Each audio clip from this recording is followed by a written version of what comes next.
Missouri Executor compensation, what you actually get paid.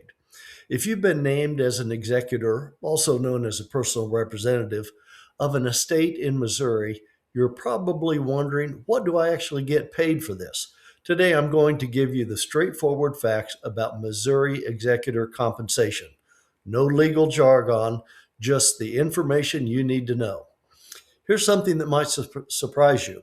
Missouri law guarantees minimum compensation for executors. A $50,000 estate means at least $1,800 in your pocket. A $500,000 estate, that's a minimum of $14,000. But there's more to this story. Personal representative versus executor. First, let's clear up the terminology. In Missouri, you're not called an executor, you're a personal representative. Same job, different title. Don't let that confuse you. The compensation formula for Missouri law is actually pretty straightforward about this. Your compensation based on the estate's value at distribution time using this sliding scale.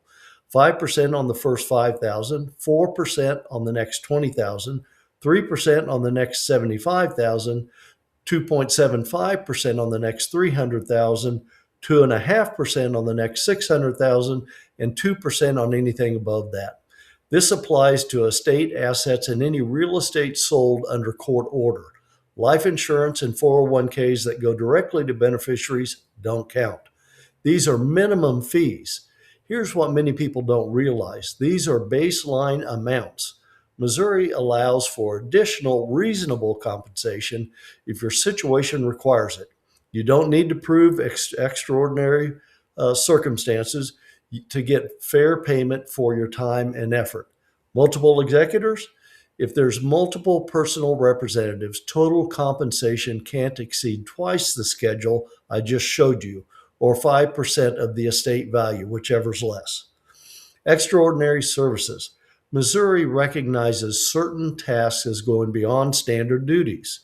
Running a business, handling litigation, preparing tax returns yourself, managing tax audits, complex property management.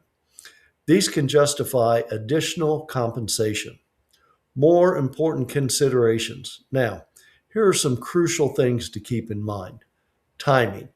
You typically get paid at the very end of the process as one of the last distributions. Communication. Talk to other heirs early about your compensation. Nobody likes surprises when it affects their inheritance. It's optional. You can choose not to take compensation. Many family members do this. Tax impact. Executor fees are taxable income, while inheritances usually aren't.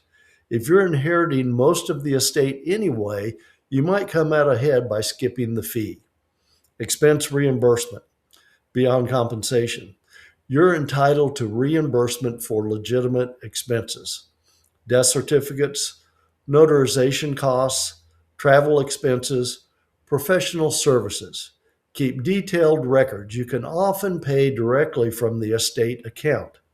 In conclusion, the bottom line, Missouri provides clear compensation guidelines because the state recognizes you're taking on significant responsibility. You deserve fair payment for your time, which will be considerable in most cases, and expertise. If you're dealing with probate in the St. Louis area, you don't have to figure this out alone.